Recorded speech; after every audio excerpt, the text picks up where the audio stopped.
are now tuned to BS3 Network.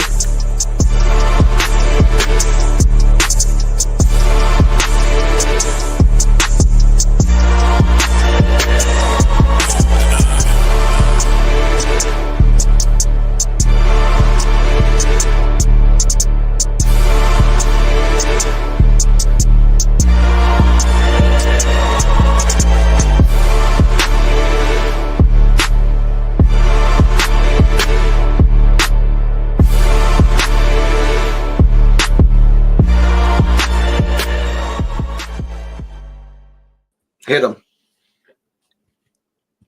I said hit him. God, dog. See, Prince wouldn't put up with no shit like that. Damn. Yeah, you gotta. If your engineer is not gonna give it to you.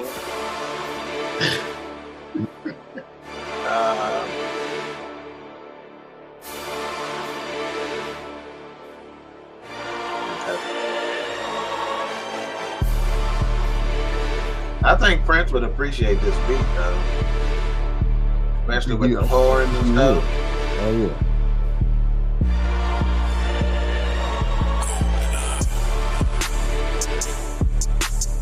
Yeah, that's just solid. You know what we need to start doing? Is having as many rappers lay down a track to that as we can. And at some point compile them and play them on one show. And see and vote on who's the best, you know. Yeah. Absolutely. And maybe I'll give them a cash prize or something like that, you know. Yeah, no, that's a good idea. I like that. Yeah. Because you know we had I say that because you know we had Tech Nine rap to the Queen King beat out at the Super Bowl last year. Right. Which is dope as fuck. Yeah, that was great. Got to see him again this year. So yeah. All right, so tonight's episode is gonna be some bullshit. Man, somebody need to make another Prince. Man, because this ain't it. Yeah, man. We had one that we shared. That one was not good at all. It was like we could have put that together. Somebody did a voiceover, put some pictures in there. The other one was a BBC documentary. That one was better. It was actually before he passed.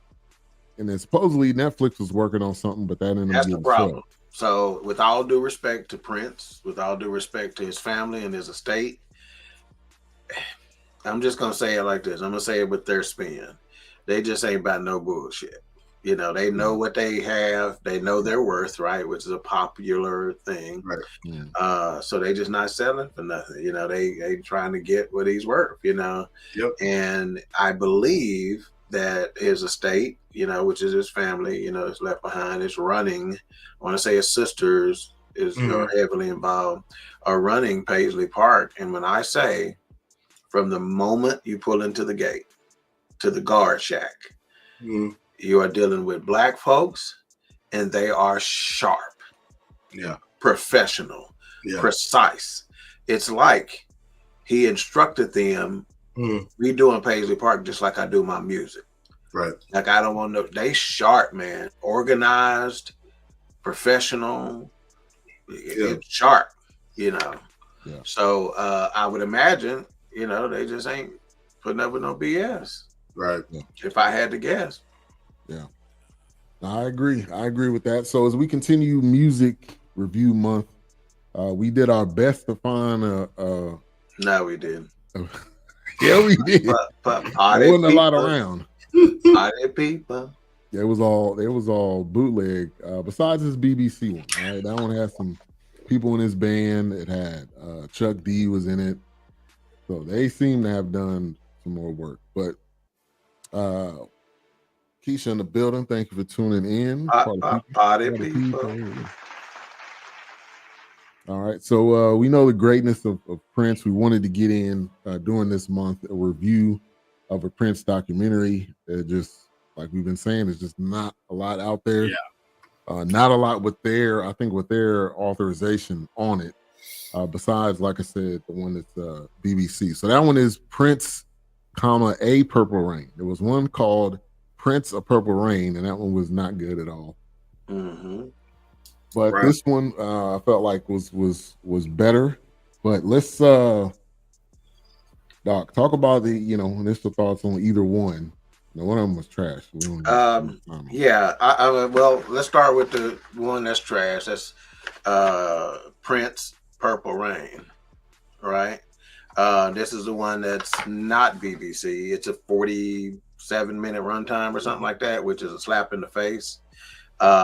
Is the problem.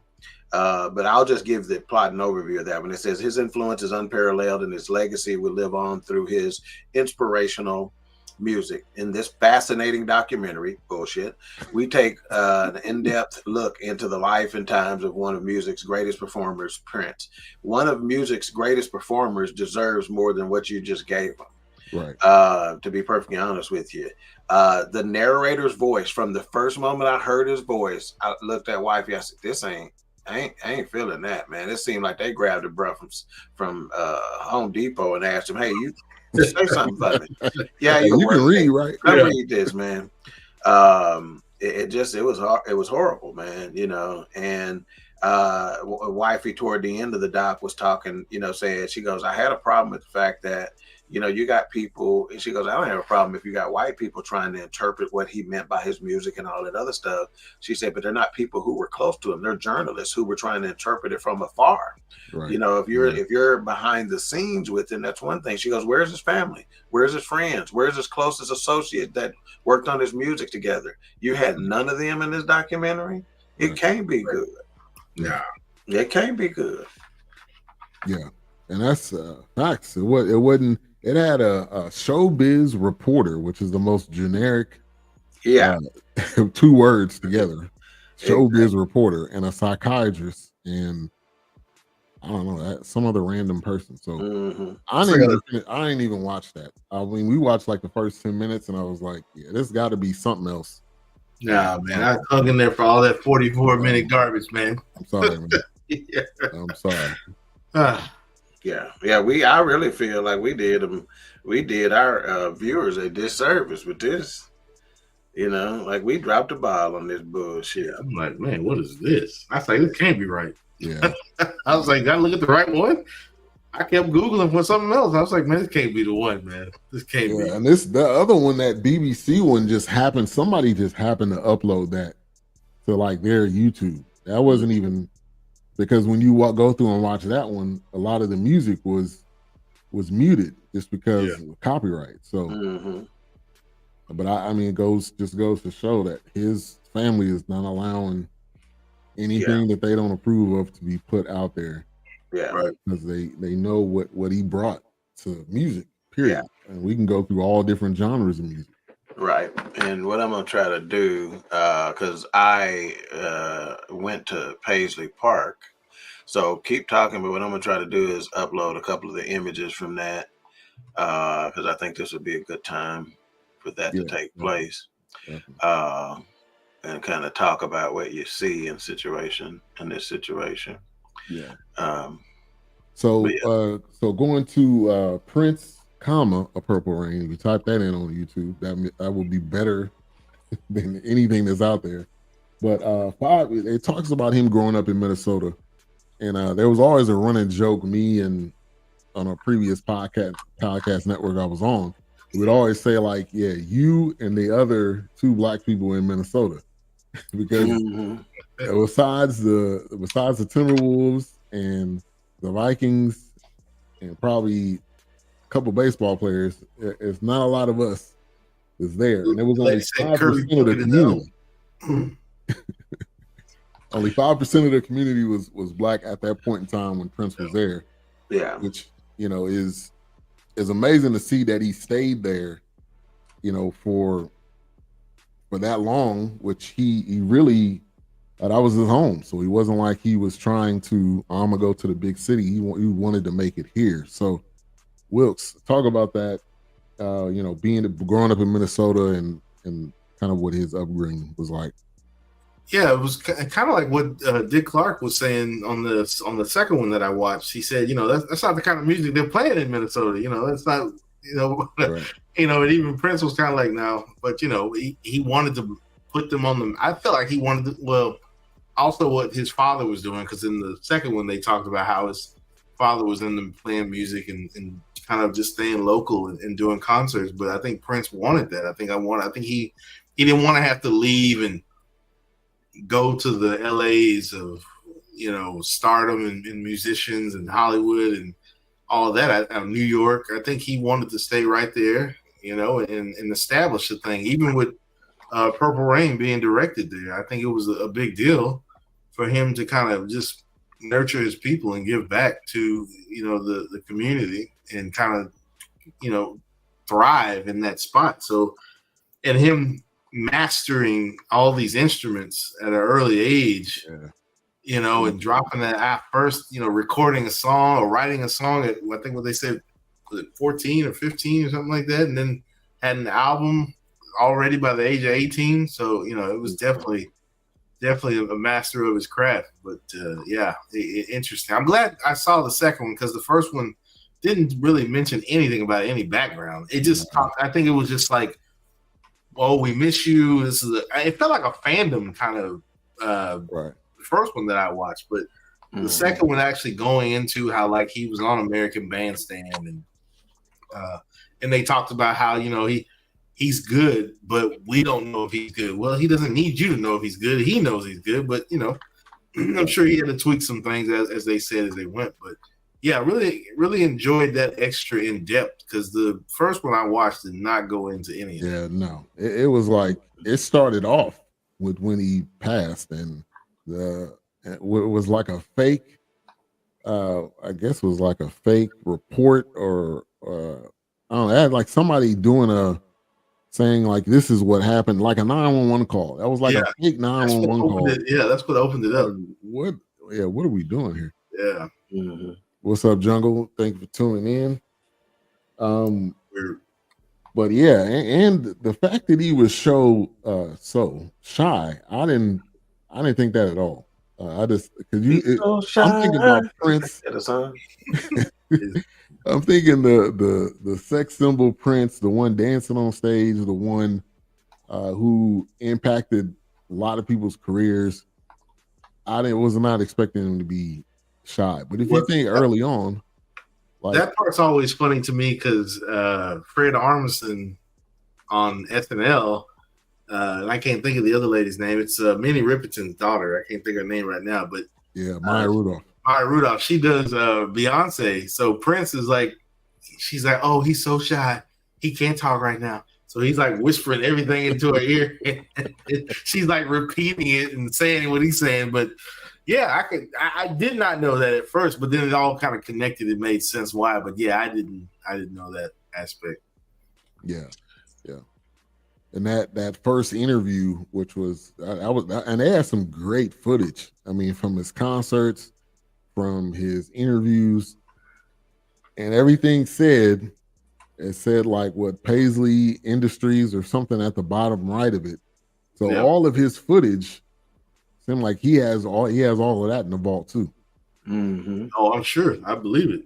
So who knows? He might have been working on something. Oh, yeah. He's got. I mean, there's a ton of songs he hadn't released yet. Like hundreds. Yeah, hundreds. And so, and you kind of fast forward a little bit when he was going through his battle with Warner. He wanted to release music when he wanted to release it, and they were like, "Well, you need to take a couple of years, promote this album, promote that album." And he was like, "By the time I'm getting ready to go on tour, I already finished an additional album. By the time, by the time the tour is over with, I'm already done with another album." Yeah, which is, it's just wild, his work ethic and his dedication to his craft and his music. Mm-hmm. Yeah, it's insane. Yeah. Like, wow. All right, Ben, I've put some photos up there if you want to start showing some of those. All right, cool. I'm gonna pop this first one up right here. You want to talk about? Yeah, so that's a like, when I say a large venue inside of Paisley Park, kind of like where he puts on concerts. So you can see just the size of the stage as it holds the percussion section, the keyboards, where his guitars are hung. There's another percussion session over to the right. That's how long that stage is. That screen is probably 30 feet by, 20 feet. That's how big that screen is. Yeah. And then it just has a large open area back there that holds thousands of people. That same room you'll later on into photos, you'll see some pictures of his piano and cars and motorcycle and stuff like that. So this place is so big that it's got like 8 cars to the left side, lined up against the wall. Piano and a motorcycle on the right side, where from that angle, you can't even see that they're in this picture. So Prince is well known for just putting out, hey, I'm gonna put on a concert tonight. First 10,000 people in the building free, or 1,000 people in. Can attend. He didn't charge anything for it. He just felt like jamming, and this was one of the locations he would do it at. Yeah. And then also, just to add to that, in this documentary, it was talking about how he would do a show.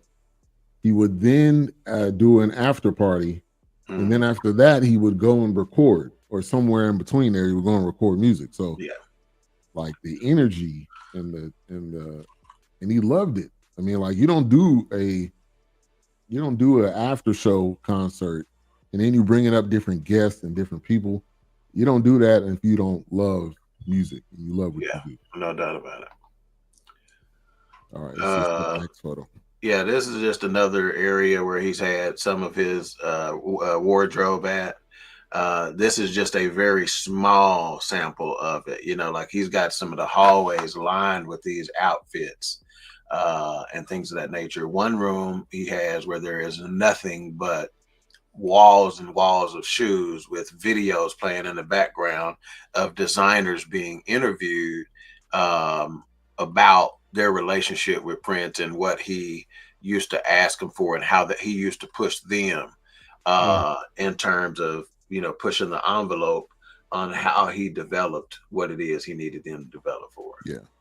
And in this documentary, they talked about how he had, when he built Paisley Park, he had a whole staff of 10 people to do the wardrobe for him and for his band and for said it was like a living place. I mean, he had like you said, they were making suits and outfits, and it was a live studio, so it was definitely a place where other artists were coming, probably really close. Oops, did I do that? I think so, yeah. Okay, yeah, good. Go back to Monday. Yeah, I'm just trying to go into some areas and to get rid of a couple of these things because it's not letting me upload a lot of stuff. But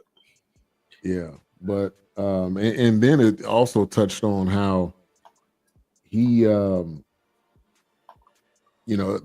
time, him and the group Morris Day and the Time, and he would rehearse with them, make sure they were on point, and then he had Vanity 6, and then he had these different groups. Some of these I didn't even know, and also passed off songs to people that he couldn't use, like Manic Monday. I didn't know that was Prince's. Nothing compares to you, Sinead O'Connor. He gave that to her. And then later on performed it, and that's one of the coolest situations there. They take you, because we were on a VIP tour with only about I would say probably about 17 people or so, no more than 20.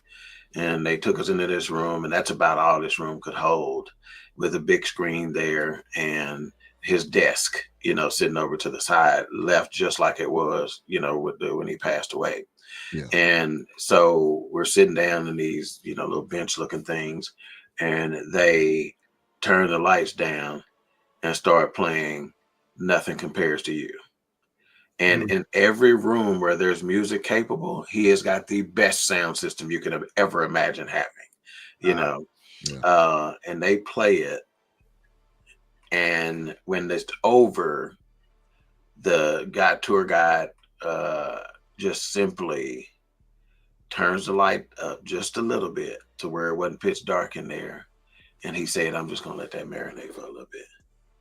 They properly understood the situation, and knew that's a spiritual moment for everybody. Like that moment, man, was just like, it's like his spirit was there, like you thought you were watching that performance live, Yeah. Now, unfortunately, I didn't get a picture of that particular room because there are certain areas where we, on this 3-hour tour, we only got pictures the last hour of it, basically. So there were 2 hours worth of stuff that we saw that we couldn't take pictures of. Yeah. They didn't want you to take pictures? Yeah, 2 hours worth of it. Yeah. So there was only designated areas where they would let us have our phones and take pictures, Yeah. And that was for the VIP tour. The regular tour had to check their phones and they never got them. So when I was posting stuff on Facebook and stuff when I got back, people were like, "How did you get pictures?" I paid for the VIP tour. That's how. I paid for the real experience, baby. And I wouldn't do it again. It looks like this another angle from angle. That. Yeah, and I think that may be that piano right there, but we'll get it from another angle here in just a moment. It looks like he done danced on top of that piano a little bit. Yeah, no kidding. Yeah. Nice. Okay, that's me in the one of these rooms. Just that purple piano right there. Yeah. I can't remember who sent it to him. Man, it might have been that piano company, and they sent it to him. That's the second one they sent. The first one was the wrong color purple. He sent it back. It's the wrong color purple. He was like, "Nah, you need to back that up. Take that back. Nah, man. Try again." Next. Yeah. All right. Hold on a second. Yeah, that's just outside of Paisley Park.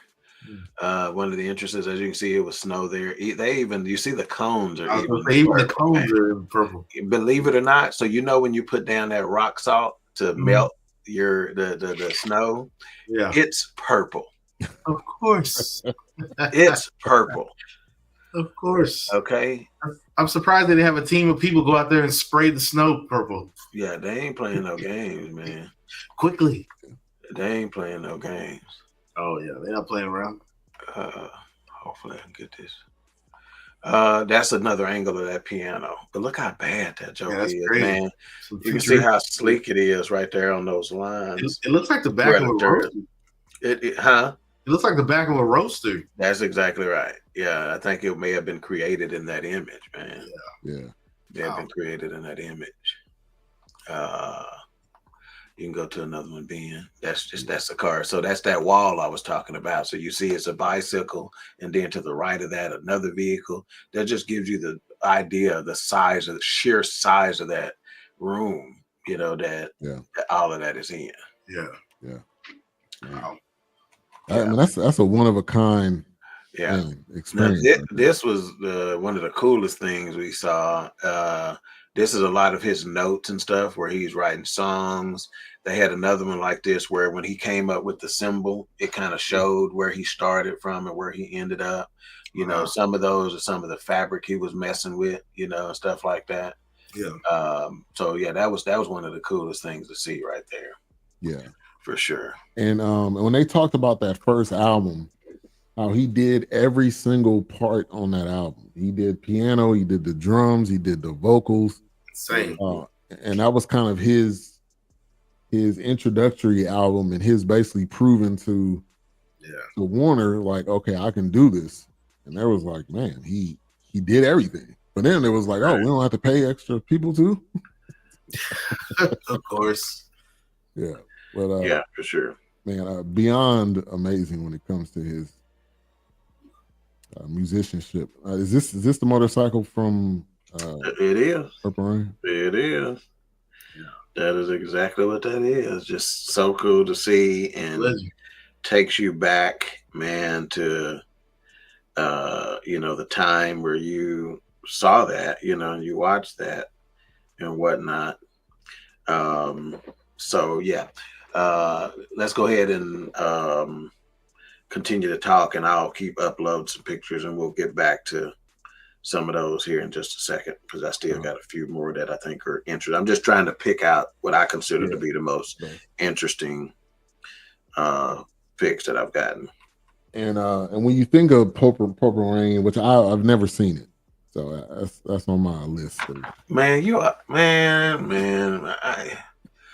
Let's just do that as a throwback review. We're gonna have to, man. Yeah. Let's just do that as a throwback review, as a make good on this. So let's do that in March sometime. Yeah. As a make, like I said, as a make good on this situation. They talked about how they had to take a risk because he was an artist, and obviously they knew how great of an artist he was. But then he wants to make his own featured film, and they were worried. They said Warner was worried because basically they had the music side and the movie side, so they were like, "All right, we're gonna allow you to do this," and they made $18 million. Mm-hmm. Like I don't know during that. What was that? 80? What was that? Oh, I'm saying that had to been. No, that's probably something like $100 million today. Yeah. All right. Probably what's up, A-Trap in the building? What's happening? What's up, man? Good to see you, man. But talk about Purple Rain, Wilkes, and just the. Oh man, that movie! Gosh, it was. You know what? When I saw that motorcycle, to me, that motorcycle was almost a symbol of like being a superhero because that's how big Prince was at that time. And when I would see people driving that style of motorcycle, even though it obviously wasn't the same color, but it was just like it took me back to that moment when I saw it. That was like a superhero status. I'm like, dang, they got the Prince motorcycle out here. But Purple Rain, I really enjoyed Purple Rain. It was just one of those where I didn't know a lot about him at that time. I mean, yeah, people had the music and the family had the albums, but it was kind of really just like how he was growing up and being a musician, and he was a genius, and people didn't really kind of put all that much stock into him, really. So he made this movie to show that, hey, this is who I am. I'm gonna give you a peek into my world. I'm gonna make this music. But Purple Rain, man, it was such a big movie, and just seeing that cover art of him on the bike and in the outfit, and just seeing in the song When Doves Cry being that, the few others that were big on that album. But yeah, to me, Purple Rain was definitely it was almost like a superhero kind of movie, kind of thing. It was just like growing up and seeing that, it's like, man, Prince is killing it out here. Yeah. So A-Trap, we initially we shared one of the links, and I don't know if you watched that one, but that one was not good at all. And then the second one was the BBC, which had people in good eye, Mike. People that he knew, and people that were close to him, worked with him. So talk about the your initial thoughts. I'm not sure if you watched both of them or just one of them. Well, I watched the one that was, I think it was a BBC one. I mean, I watch documentaries from a different point of view. No pun intended. I watch documentaries from a different point of view, and the point of view I approach it is if I don't know anything if I didn't know anything about this person, how much did I learn? And I learned a lot on both links. I saw a lot that if I didn't know this guy, or if I'm my son age, BJ, Prince was not on is BJ 31 years old. He's not on his radar. Right. He knows of kind of like a Chubby Checker or Rick Barry. I mean, those kind of guys. I know them, but it wasn't like I was like, hey, put the Chubby Checker on, Mom.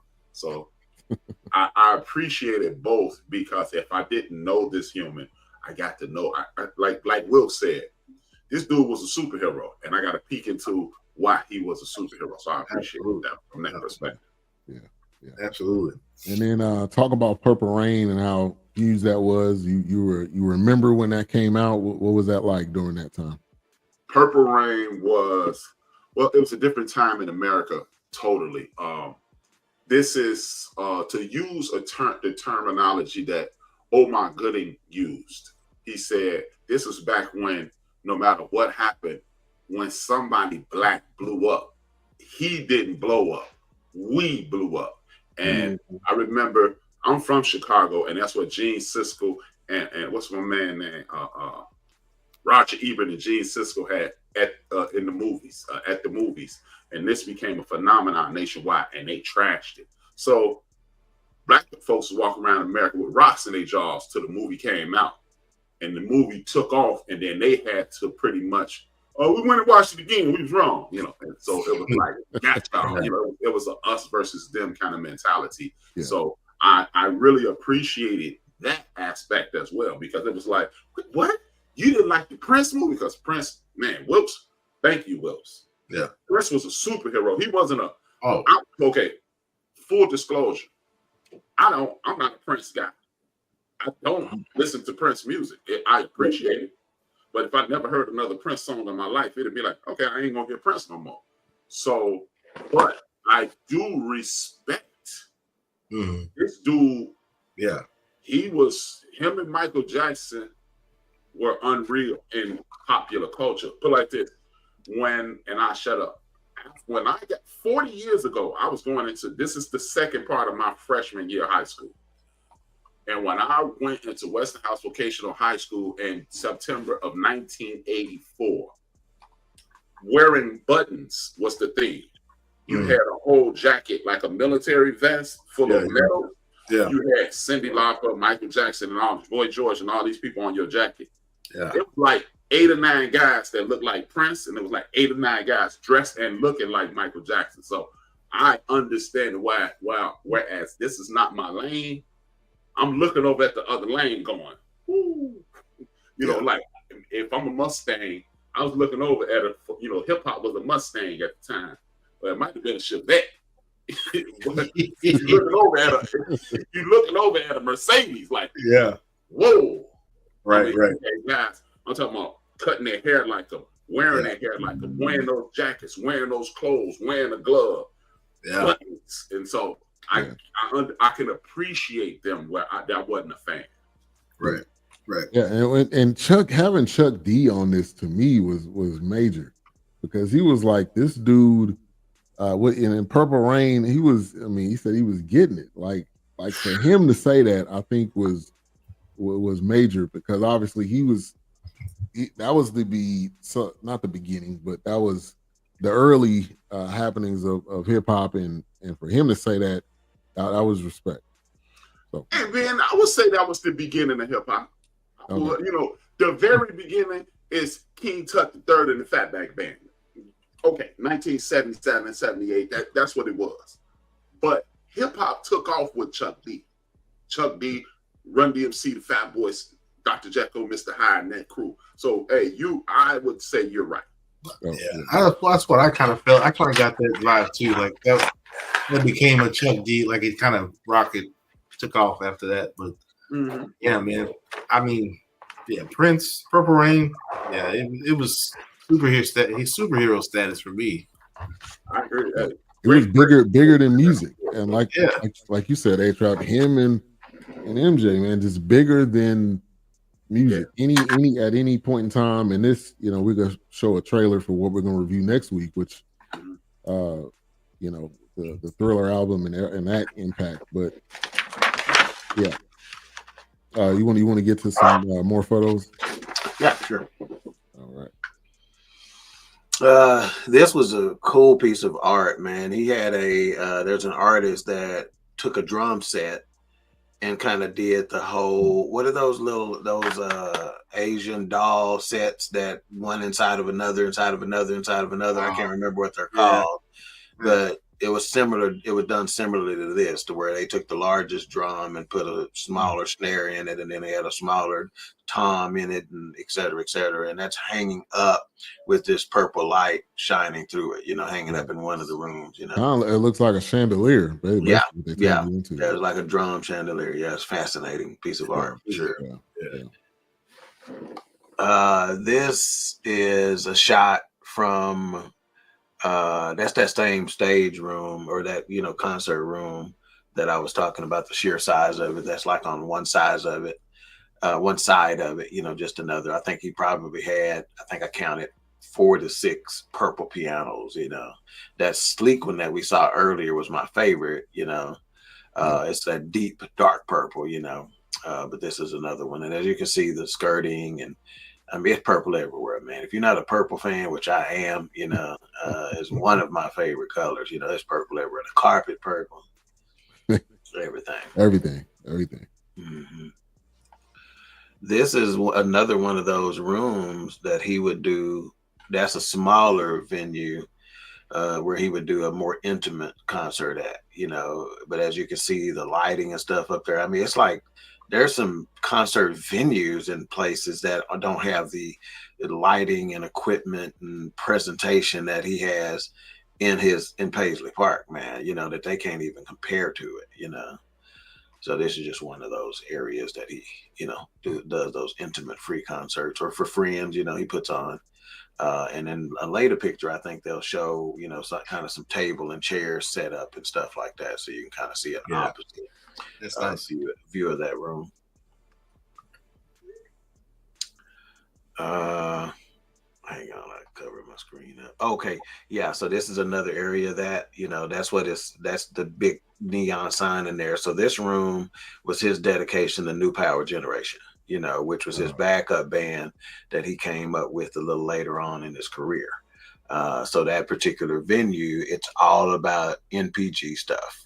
That's the NPG stuff is everywhere in that room. So that's what that's about. And when you talk about him and his band and the choreography, and he did everything, every piece of it, he did, and I don't think people, I don't say you're a control freak or whatever, but when it's yours, and what you bring, everybody's got to be on point. Yeah.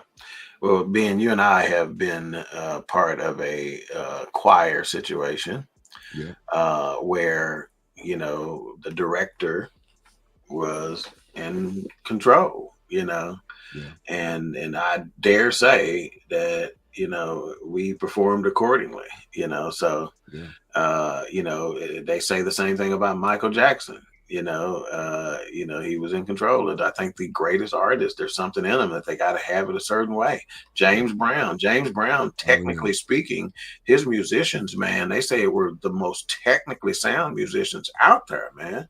And if you didn't do it right, he was gonna check you on it. Yeah, and they say hit me. If you don't hit him right then, that's a like I said at the beginning of the show. I told you to hit me, and your ass didn't.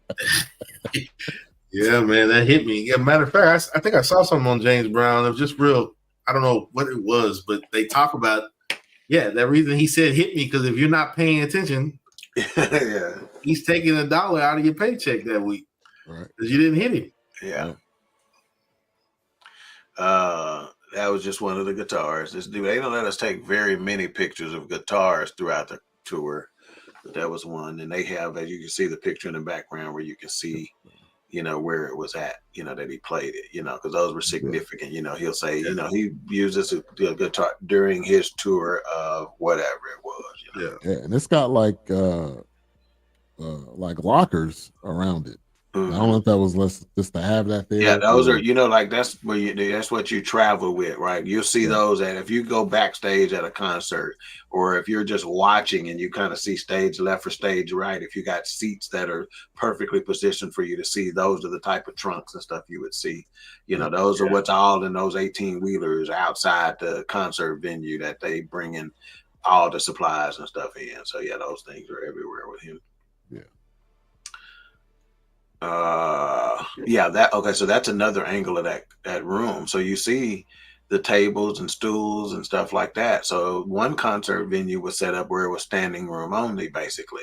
That more intimate space, you got tables, chairs, and then there's a bar there as well, So, you can walk up, get a drink, it's more of that kind of a setting, club type setting, With that was probably my favorite of the venues, just because I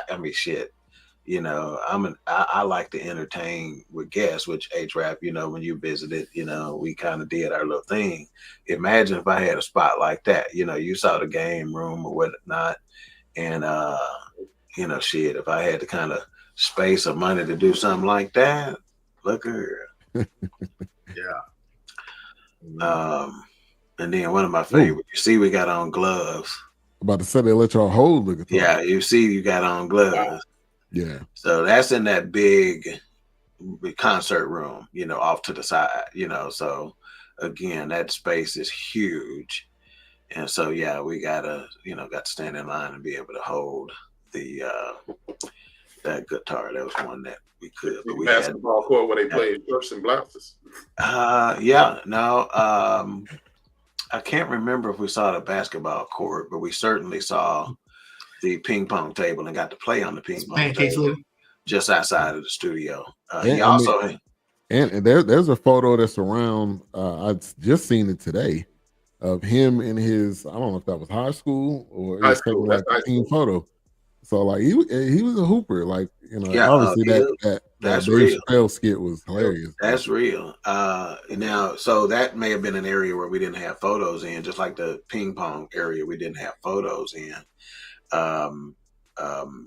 But they let us play on the ping pong table. It was outside of one of his largest studios, the studio that he did the most work in, where there's a wall that's nothing but speakers, and when he was building this studio and he put those speakers up, he was like, man, you're going to hear that in the bedroom. So if anybody up in the guest bedroom sleeping, man, they're not going to be able to, and he's like, well, make the sound stay in there then. But the speaker's gonna stay in the wall. How you determine and fix it, I don't care, Yeah. And when I say, they played a couple of tracks in there, man, and the sound, the clarity, ears have not, there's a saying out there where they said eyes have not seen and ears have not heard. When I say ears have not heard such clarity, man, it ain't a house that I done been to, it ain't a concert I done been to, it ain't a car I done been in with, man, the clarity, man. It's just stupid, dude. Stupid, That was, we saw that. That was the NPG Cafe angle. That's just a close up of that piano that I showed a little earlier. Stuff like that, people just gift it to him, just so they can say, yeah, Prince has a Baldwin piano or whatever it is, they can claim it, if he kept it, but half the shit he sent back. That same thing, I might have put that up there twice. Yeah. That's just a different angle on that NPG Cafe, and there's one of the things that was there that that we were not allowed to take pictures of is there's this like it looks like a little coffee shop, and that's where they would do on Sundays for the game. He would invite people over because he loved watching, like he was a big Vikings fan, big Timberwolves fan. And I think it's the Lynx, if I'm not mistaken, is the girls basketball team, WNBA team there. Yeah. And he would have him over, and whatnot, when it was football season, he'd invite the, chicks from the Lynx over to watch, the Vikings game. When it was Timberwolves season, he'd invite the Vikings over and his friends, and they would watch it in this cafe on this TV, and he'd have drinks and snacks and like tailgate type foods and stuff like that. And there's this little veranda area outside of it, and in this veranda area outside of it, up on the wall, there's a balcony there, and up on the wall he has these eyes looking at you, and there's a significant meaning to that, and he tells his staff basically that these eyes are significant because I'm always be watching. And then the side of it is like doves, white doves everywhere for the when doves cry. That was just when doves cry, wall situation. But just, what's up, CJ? What's good? Ran into CJ at a track meet this past week. Oh, really? Just almost literally bumped into it. And we looked at each other like, what's up, man? And then it hit us with, oh, Nick, what's up, man? Yeah. Now let's go to one of the parts in the documentary. It talked about MTV and how really Prince and Michael Jackson kind of made MTV, helped it blow up with the music videos, because their videos weren't just, we're gonna play the song and we just gonna do some camera shots. It was a whole movie. They were movies, yeah. And so who knows what MTV would have been without those two. Yeah. Oh, it would have been Real World and Road Rules. Right. Yeah. But literally, you could even say there would be no Road Rules and all of that. All of those shows without Prince and Michael Jackson, because that network doesn't build the same way. Yeah, because I think, like, if I remember correctly, and this is only later on in the 80s for me. I mean, even the Pat Benatars and the Joan Jets, they were trying to make these theatrical. Like there's one part where he's like, "Oh, don't come back to this house." I'm like, "No, man." Yeah, we talking about Michael Jackson that had prime time debut music videos. Right. I mean, think about the country Just stopped raw down. early. Remember the time, really, the country stopped down. Right. Thriller release, the country stopped down. No prime time premiere. Black and white, when the little boy is playing his music up there, and dad said, turn that music down. Turn that music down. I remember when he pissed. It just. Yeah, it's a matter of fact. I remember there was a Simpson episode that went off early and introduced the Michael Jackson music video because it's like, and the Simpsons, man, on Sunday, the Simpsons is king. Right after football was done, man, Simpsons, like Michael Jackson dropping gems out here in the prime time, man. Yeah. But. Yeah, this, and it didn't. Where this documentary, the first one that we did, the 47-minute one, the amount of things that they did not cover. No. How can you do a Prince documentary without Pepe Willie on there, without Jimmy Jam on there? Yeah, I feel like it was fan made. Huh? I feel like it was fan made. Like they just put it together. It's like somebody that didn't. That would be like somebody you don't know doing your funeral.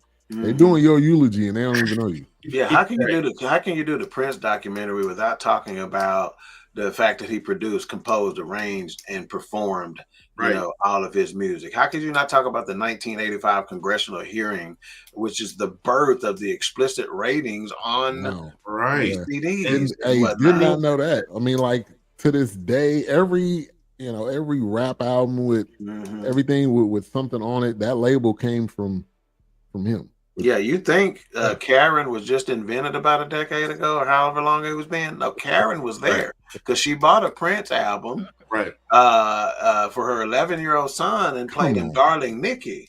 And the boy wet his pants. Karen, you hear what I'm saying? Karen, this is for you. I'll go get your wife, man. Yeah. Get your wife, man. Yeah. Why would you? He half naked on the cover. And you could say, "Yeah, here, Becky. You can listen to this." Like you should slap yourself. What about his first band, Grand Central? Did y'all realize that he was in a band called Grand Central as a front man before he went solo or whatever? I didn't know that was the first band. I always just felt like it was. I mean, I didn't know the order of it, so yeah, I didn't realize that. Mm-hmm.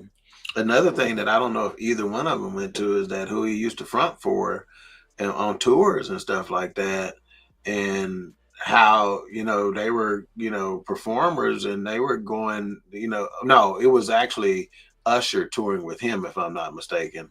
I can't remember exactly the order of it, but either way, they were arguing about basically intellectual property based on how you perform, and some of the sounds you make that are not in your song. Like what Michael Jackson does, is that intellectual property? If somebody else does it, our community gonna look at you like, nigga, that ain't even yours. It's almost like a comedian stealing a joke. You know what I'm saying? Yeah. It's like, that's not yours, that's Mike's. Right. So if Usher's sitting there dancing and then he do that, no, bro, that ain't yours, man. Yeah.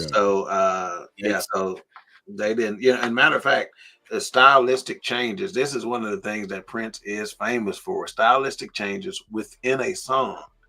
There are artists who don't do a stylistic change within an album, let alone within a song. On the fly. Yeah.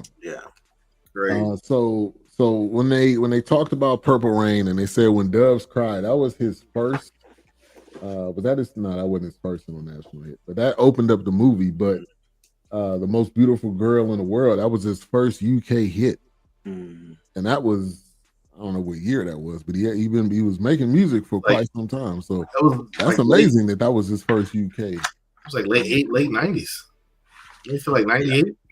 Yeah. He went in it. He had dropped at least 2 albums before. He kind of hit the scene, Yeah. To where everybody knew him. They were looking at him like he was Terrence Trent D'Arby or somebody first. You know. And then they had to start paying attention, you know. Yeah. I forgot about Batman. Oh man, legendary. When he did that. Yeah, legendary. And that's what, to me, when I saw him doing that once again, that superhero status, I'm like, damn, they got Prince doing the soundtrack. I was like, what? He was doing some of everything. And Doc, not Doc, but A-Trap, you want to add on to what you were putting in the private chat? Oh no, it was Doc thought it was Usher. That's why I was giving it to Doc.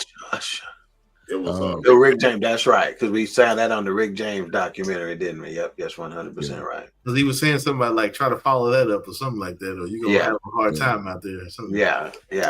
And who has the balls? Imagine what Earth, Wind, and Fire was back then.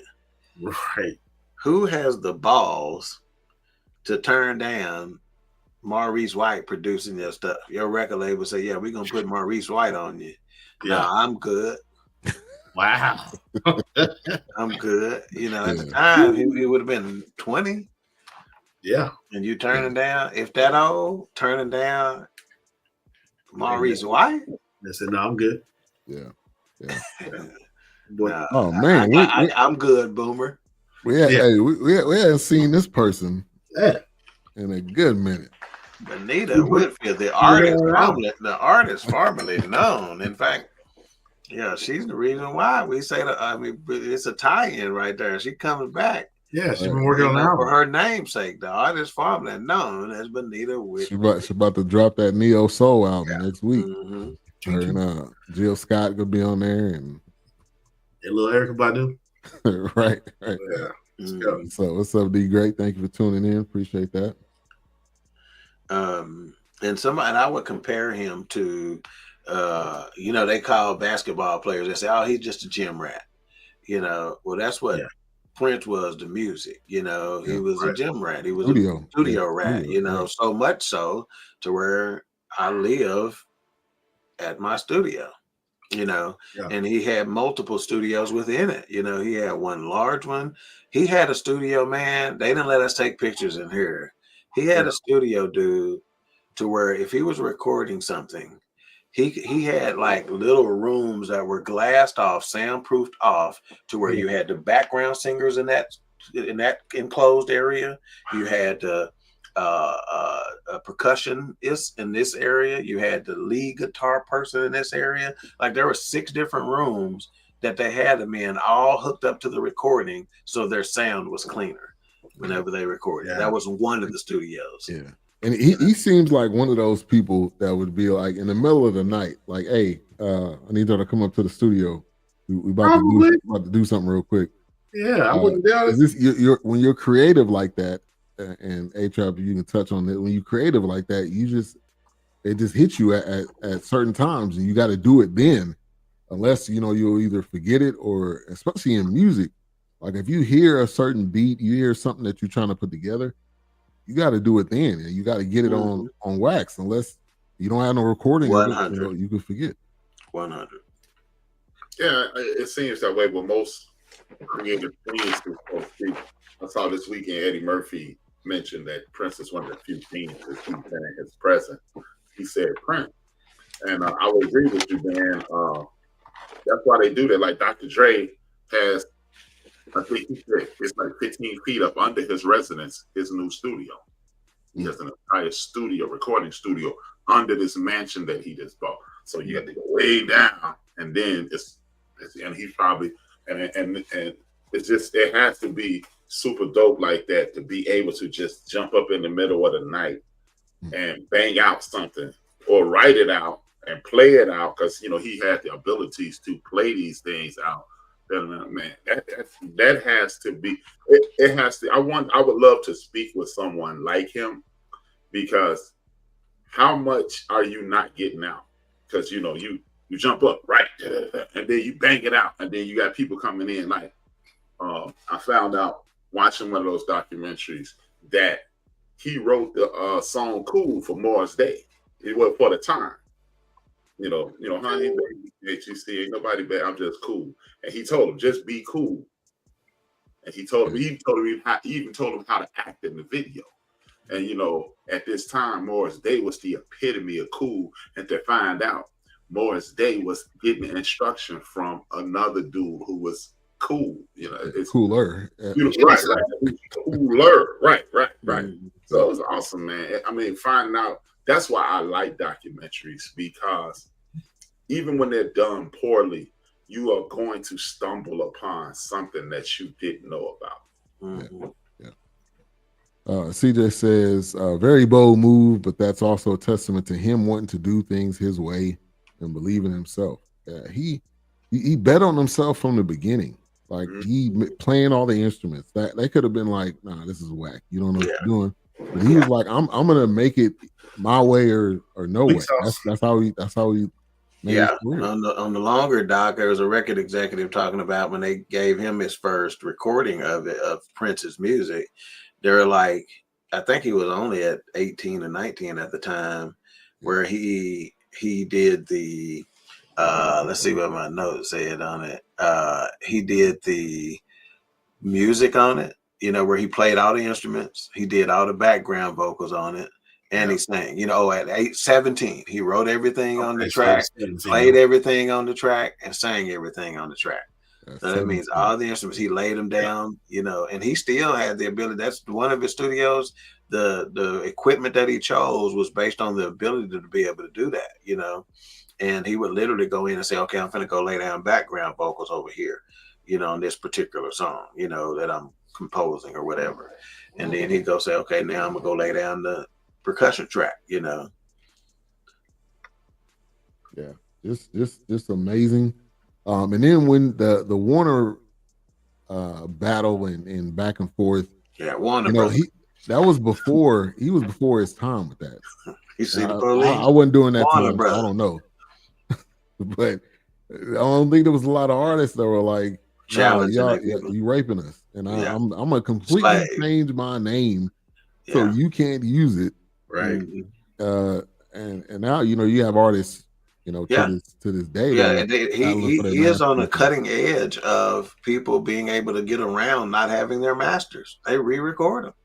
Right. I mean, I'm talking about some artists who have been around as recently as Taylor Swift. Yeah. Re-recording songs to be able to be like, okay, now I own it. I didn't own that, but I own this, and he was like, I don't even own the name Prince, which is why I'm stopping it, Right. And then once they let him out of his contract, the first album that he made after that, he gave Prince himself some like songwriting credits or producer credits or whatever, which is the first time he had used his original name in years, Yeah.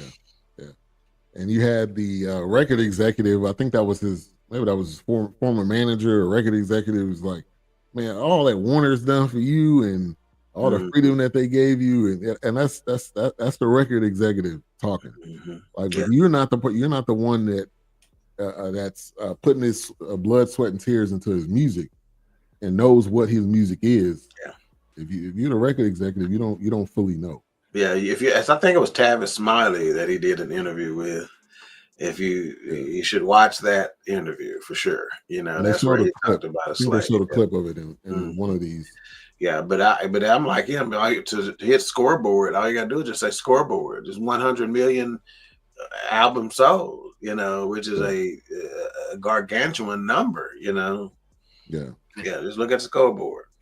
And I felt like it was great to see all of the eras of his music. I mean, he had the pop, he had rock, he even did some rap that he was trying to go into, but everything he touched, he was doing gospel and jazz, towards the end. So the amount of music that's probably in that vault is probably ridiculous. Yeah.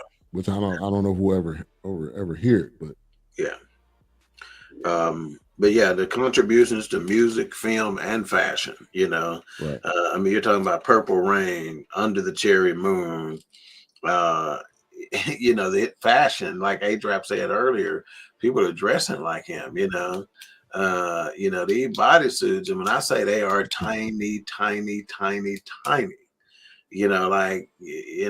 hell, I don't know if my little niece can fit in some of these, they so tiny, his shoes, which are virtually high heels, and dancing in them. I mean, when you see him and you think about the dancing that he did, and you're like, damn, this dude is dancing in a 4-inch heel. But he's having them designed based on the fact he's like, hey man, I got to be sturdy. Like he was tearing the shoes apart and breaking them down and seeing what they look like inside. He's like, man, you can't make this part. Give me some more support in this part, and stuff like he was pushing the designers because we didn't make shoes to be danced in. We made shoes to be walked from the limousine to the club, not to be on stage jumping up 5 feet in the air and landing on them. He's like, that's not what we did. He's like, well, if you want to be my designer, these is big time designers. He's like, this is what I need to wear your stuff. They like he'd send them a fabric and say, hey, do me something with this fabric. Do me something with that fabric. So they were talking about textures and fabrics, and they were like stuff we never used, we never dreamed of. He goes, we were still on leather. Hell, we were happy when there's a different color cow they killed. Hell, he goes, but this dude is coming with all these fabrics and textures and fur and all this stuff. Yeah. And so he pushed the limit, on them. And they were talking about how much they had to go through to even be commissioned to do shoes for him. He didn't just walk in and say, hey, I need this. They were like, it was a long interview process. We had to walk through our entire warehouse and assembly line and our, to show them machinery and show how we got from point A to point B. And he goes, and not only did they have to be sturdy, they had to be comfortable. He says, so they changed the thought process on how they even made shoes. He goes, so now as a result, now there's these millions of women that got much more comfortable heels because Prince needed them. So he changed our philosophy on how we, design shoes. Yeah. Thank you for tuning in, Doretha. Doretha. That was like an album color. You and Minnie Riperton put out an album at the same year, didn't you? Patrice Rushen. Back down memory lane. I saw a photograph. Thank you. That's all I want to do. Thank you. And all this at 5'3". Right. Yeah. Killing it. Yeah. Did y'all say rest in peace to Roberta Flack? I did. She did not. But not here today, but not live. But yeah. Wow. Just had a birthday. Wow. Yep. You know what, Ben? You mentioned how he touched all forms of music. It's this MC. He passed away 2 years ago. His name is MF Doom, and MF Doom stole Prince's style, so to speak. Doom used to book a show in Los Angeles, and he would book a show in Florida, and he would send a double to the show. And then he had like 8 different. He had Doom, he had Dr. Gorgon. He had about 5 different people that that was him. And he was just like, okay, since y'all don't want to give me the money, I'm gonna make an album in Doom, the Mad Villain. And he did it. So he took Prince thing and said, oh, you can do that? And ran with it. Did this first documentary even talk about Minnesota at all? No. It just went from his death to it didn't to just general information. How can you talk about Prince without talking about Minnesota when that was a part of it for him? He's like, I stay in Minnesota because it's so cold to keep all the bad people out. And keep the bad people out and keep me in the studio. Yeah. They just talked about a quick we're at Paisley Park, we're gathered here. They didn't really talk about the city as a whole. They had one lady talk about, he was, he was like a family to us. He was like a family, but then it was like you didn't talk about just Minnesota in general. Yeah. You didn't talk about what he did or established there. So it was just kind of like, oh, okay, but yeah. And then you talk about he likes McDonald's. Okay. What about it? What did he do? Like the most random, Did he get the 10-piece nugget? Yeah. What did he get? Big Mac, what did he like? Did he like the quarter pounder with cheese, no onions, extra with mac sauce on it? Shit, what did he get? Yeah, Did he like the McFlurry? Hell, I don't know. What did he like? Purple Big Mac? I don't know. I mean, help me out. This was more of like a tabloid documentary because then it went into his drug use, went into allegedly and what he was taking, and so this was like a tabloid documentary that somebody put together. Mm-hmm. I should have gave it 2 thumbs down. Yeah, talking about save shots and Narcan and other stuff. Yeah, they should call that man a male. He's like a male predator. I'm like, what, lady? Like I was like, oh no, disgrace. It was that show. She was a show analyst or whoever she was, but I felt like they just analyzed each video. I felt like they didn't really talk about him. I just felt like they were just talking about a video. It was like a summary. It was like somebody typed a paragraph. Yeah. They just read through the paragraph and just put And you can do 30 minutes on the type of women he liked. His wife at the time, they showed him walking with her a lot. And show Apollonia, Vanity Six. You say, the Negro got a type, don't he? Let's talk about this. Yeah, I was like, man, they kept looping the same thing. I'm like, how many times y'all gonna keep showing this? Right. All right, so let's do a preview, a trailer for next week, which is Thriller 40, and then we'll be right back. There are 2 things in the music business: before Thriller and after Thriller. Thriller set the standard of what it was to be a megastar. Michael had such a clear vision of what he wanted. He was determined to change the way he was perceived. I came in angry. He was a perfectionist. I wanted the best. I look in the mirror, I take the biggest selling album of all time. The greatest singers do what the music tells them to do. Everybody waiting to see the next big Michael Jackson album. As a matter of fact, I asked what Mama Say, Mama Sa, Mama Kusa meant. Or it don't mean nothing, just sing it. He had the ambition to become the biggest star in the world, and he did it. You could feel the excitement in the room, knowing that we were doing something special. There was a sense of culture. It felt like he's rocking with us. We can dance to his music. He saw value in street culture, popping, locking. No one had ever put those elements together. Nobody's seen the moonwalk coming. He just laid a bomb on that room. Billie Jean stepping on the pavement. It was about making the magic. Like a musical, damn near. He wanted to go out and tour for Thriller, but Joseph Jackson had other ideas. It's the ultimate blueprint to modern pop music. It's probably everything that I ever loved in one. Michael's gone from being a pop star to a phenomenon. If Thriller came out today, it would still be the greatest album ever made.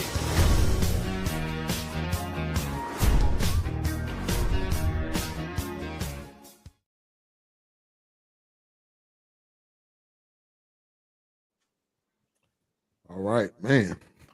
Definitely looking forward to that one next week. And so John Landis directed. Those 3 minutes is shit. They show you how to do a documentary. I don't know what the other stuff was. Real quick. See, this movie also introduced me to horror movies because my cousin tortured me with my horror movie. Yes, because I was scared to shit of that Thriller movie. That laugh? I was scared to shit. But then I just started it was like my breakthrough into horror movies. Now I watch horror movies, and then she wonders why I'm in the. I was like, because you tortured me as a kid with this damn video. It's like shit. But that damn laugh. Hey, H-Rap, I got a question. If Sirius was canceled, who can keep the average down to high I rewatched. Oh my gosh! I rewatched Vampire in Brooklyn, and as I'm watching it, did I get some Thriller aspect from this movie? Yeah, man. What is Vampire in Brooklyn on? It's on Paramount. Yeah, they got a lot of Eddie Murphy on Paramount. Man, Eddie Paramount was well, because most of his movies were under Paramount back in the day. It was on Paramount. Yeah, I'm watching this, and I'm like, man, I'm getting some Thriller vibes. Yeah, man. Eddie, do a documentary on Eddie, man. That's the thing. Man, do it now, man. Before something go wrong. Shout out to Poetic. Thank you for tuning in. Thriller scared me too. Was like 3 or 4 when I first saw the video. Was scared of cemetery that night. Thank you. Yeah, hey, but that was made. That was major. That was motion picture. Oh, absolutely. A movie within a movie. John Landis, who did Coming to America. What he also did he do Trading? He did Trading Places. And they started out as a writer on SNL. Yeah. Oh, really? Yeah. Oh, that's yeah. Name synonymous with SNL, John Landis. Yeah, man. But no disrespect, but let's get back to Prince. This is his freaking show. Shit, we didn't even like it that much. We didn't like the documentary. We love Prince. Oh, we love Prince, but because you can't get out of here without talking about the Super Bowl halftime show. Yeah. Which is one of the greatest of all time, most memorable. The fact that it's raining with purple, neon lights coming through it, shining through it when you sing in Purple Rain, Right. Yeah. It's like, and how nobody didn't slip, because that surface was slick. I'm like, nobody didn't fall. I'm like, it's wet up here, man. They dancing at heels.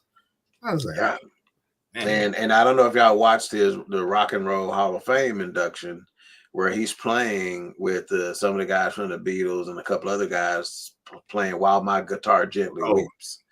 Now, While My Guitar Gently Weeps, if you're a phenomenal guitar player, you're going to know how to play that song. It's like it's a standard in terms of that. And when I say, no offense to my white family out there, but when I say it's like he was on a mission, like I'm going to show these white boys right quick.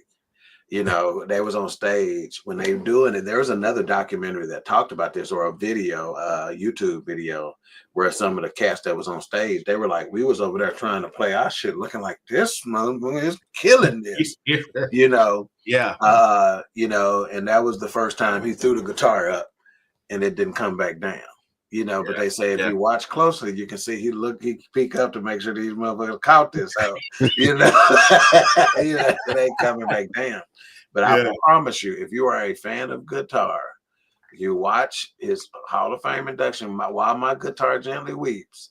You play that and tell me if you don't have chills and goosebumps all over. Yeah. It's a good one. Man. Yeah, it's a good one. Yeah, he's still underrated as when you think about Prince, you talk about a lot of stuff, and there are still some people who don't give him the proper guitar credit that he deserves. He is not on most people's list. Yeah, man. I can't believe it. You just that alone. You think of everything he's the performer as a whole. Yeah, but that don't take away from his the instruments that he played and how he played. Yeah, but those cats that was on stage when he was playing that, I promise you that he on their radar. Right. Because they were like saying they were distracted. They were trying to keep up with what they were doing because they wanted to stop and just watch this cat over here, man. He was killing it. I happened to stumble upon that video. Like I didn't even know that video had existed. And I've seen it like years ago. And I was just like, man, jeez. It's like he destroyed that solo. I mean, and he was still up until his death, he was still making music. I mean, he was dropping. One of the guys was saying he would drop like a 3 or 4 disc album, and the guy's like, we don't even have time to listen to all the songs. Yeah, he dropped back in what was it? One he dropped in the 80s. It was a 2 disc. It was like 3 hours. Yeah, and he even during closer to when he passed, he was still dropping music. 3 and 4 disc sets and just albums on albums. 3 and 4 what's this? Say that real slow, man. And enunciate. Sound that shit out, man.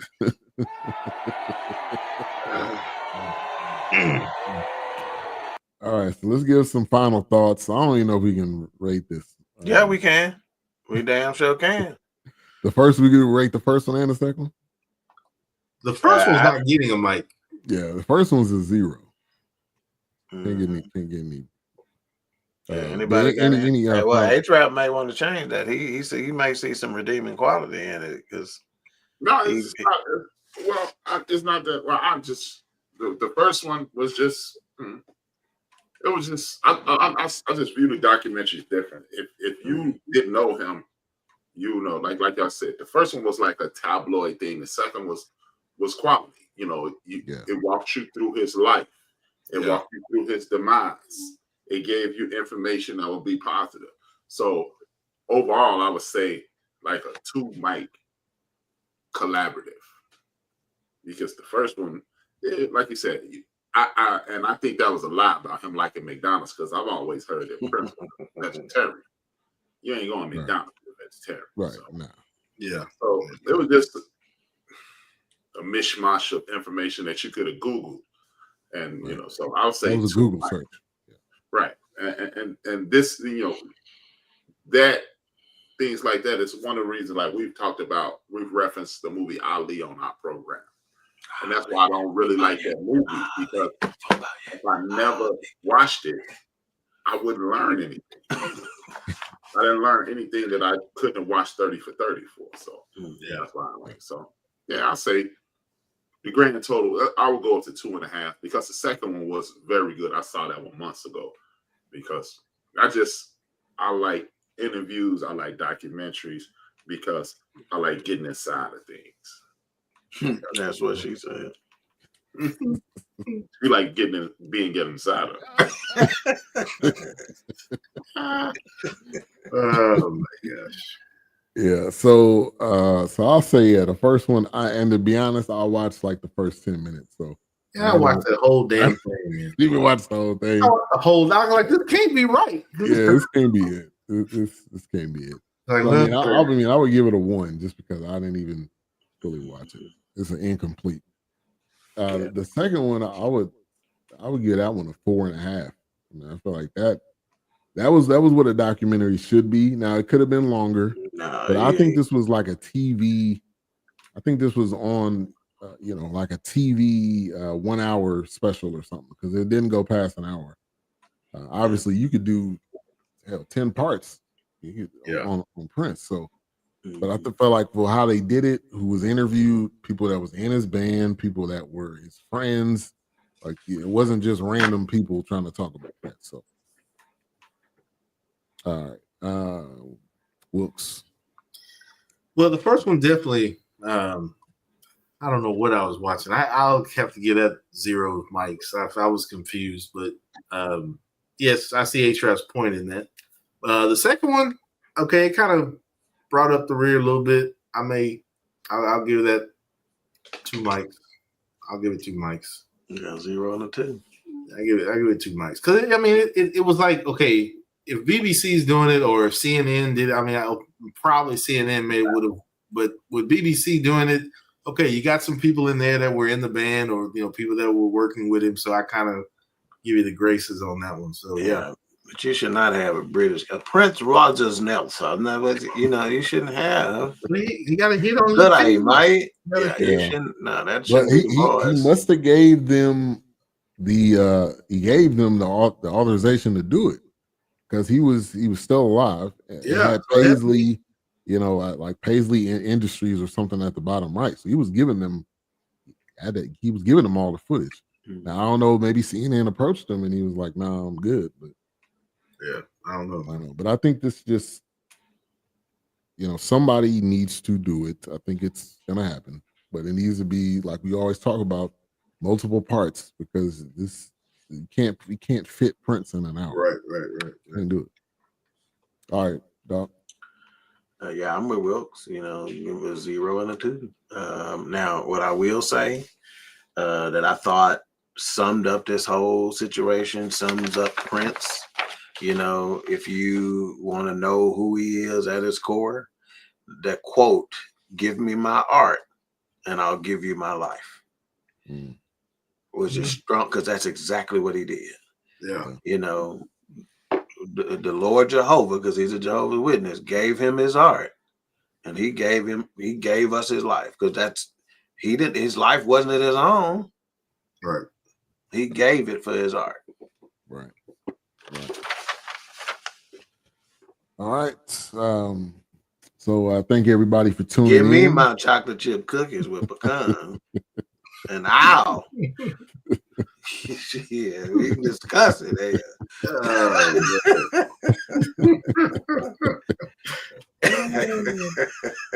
We can talk about it. Yeah. They warm. Right. Boy.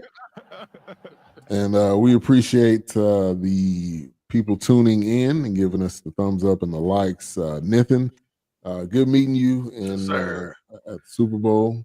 Chris Bass, yes, and then White. How low can you go? Death Row. Leah Dawkins in the building as well. Man, sorry. Thank you. All right, so next week, Thriller 40. Hang on. Leah Dawkins, wifey, you a like is all we get. A like. Hey, maybe she's private like Prince. A like. You need to fix that. Might as well promote the following too, man, with the Sly. Oh yeah. We want to do Sly after Thriller. Yeah, man. Yeah. And which he mentioned in one of these, right? The second one. Yeah, he's a big influence on Prince. Yeah. Sly, and then let's do Purple Rain. They said it was. He said it's like Sly and Family Stone met somebody or something like that. Yeah, his name was brought up, but like you said, they tried. I felt like when we were doing that Luther one, did that slide just drop? Because I didn't see that before. No, the slide dropped Valentine's Day. Was that Friday? Oh, okay. I'm like, man, this kind of, because they've been promoted. And I was like, man, this really just came out. And he was in something we did, the Black Woodstock. He was in that. Is it a spinoff from that? Because they just barely touched on that. Same person did it. Questlove did it, but okay. Oh, okay. Yeah, because they said it was the follow-up to Summer of Soul. Okay. That's how they described it in the like description of what it was, and his follow-up to Summer of Soul. So it must be the next documentary he did right after that. Yeah. Shout out to Questlove. All right. So what was on the end of the bench today? I want to talk about how we could build a community. First and foremost, we must step away from this concept of, and it sounds harsh, but we must follow the blueprint that has been set out in front of us. We must step away from the integration first, then we must lay our foundation. It's like, I can't help you and Erica if my house is in shambles. Right. And then create foundations, and then, communications, infrastructure of communication, infrastructure of building, infrastructure of technology, infrastructure of banking, and things of that nature. And then once we get that together, then we can go, okay, and now we can partner with other communities, because, like, for example, around the country right now, everybody's complaining about the price of eggs. Do you know how cheap in a traditional sense a acre of land is? Acre of land is almost nothing. Imagine if everybody on this podcast built an acre of land and went and bought 7 hens, 10 hens. You could feed your community with eggs, and that's a savings. Then that's an enhancing of you, and we must start thinking like that. And I'm big on history, because that's what our ancestors did. Not create chicken coops, but they made things in which it was a circle jerk kind of deal. I make this, like my Aunt Arvis. She passed away in 12. My Aunt Arvis lived in Southern Illinois. She would ship preserves up to Chicago. She would make them all year. You didn't buy preserves. You didn't buy jelly, because Arvis, you knew at some point of the year you would have 4 or 5, maybe 6 jars of jelly for your entire winter. And if we start doing those kinds of things, it will become, that's why other communities thrive. And we tend to struggle because we continue to chase the American dream, and instead of chase the communal dream, building up, a high tide lifts all boats kind of deal. And that's what I talked about today. And tomorrow I will have an elder on again, Beatrice Vaughn. And he's talking about life and things of that nature. He's 80 years old, and he's talking about things that are pertinent and walking us like he didn't realize until he was older that his grandmother was an enslaved individual. So when people say, "Hey man, that was a long time ago," nah, I actually talked to one of those people. Nope. Yeah, nope. Not as long ago as you think. Exactly. And I have an uncle, we call him. The shortening of his nickname was Dry. Uncle Dry. Uncle Dry was enslaved as well. I remember him giving me 50-cent pieces all the time. He was an enslaved individual. Yeah. All right. So check out the End of the Bench and all the other YouTube channels you can subscribe to. Also BS3 TV on Roku as well. What's coming up for Queen 3 and King tomorrow? We don't know. It may be you if we have a show tomorrow, but I ain't decided yet. Shit, we'll figure it out. We'll see. All right, man. It's like that sometimes. It bees that away. Sometimes. Yep. So, but the next episode we'll have Ben Sutter on it somewhere. I just don't know if I want to cut him loose on y'all tomorrow. Wait till Ramadan. I don't know. Ramadan. Give me some of those Ramadan cookies. Yeah. All right, A-Trap, go ahead and close us out. Y'all already know, man. We the fearsome, foursome, united we stand divided forward. Those two sides are small. Thank y'all for tapping in. Hit that like, hit that share. If you haven't already, subscribe to BS3 Network, changing the way you view TV. You got it pretty close. I see what you did there. That was that fearsome foursome. That was the good times, right? Jay did now. Yeah. United we stand, divided we fall. We're tighter than pantyhose, two sides small. Yeah. Oh, the fearsome foursome in the building. All right, peace.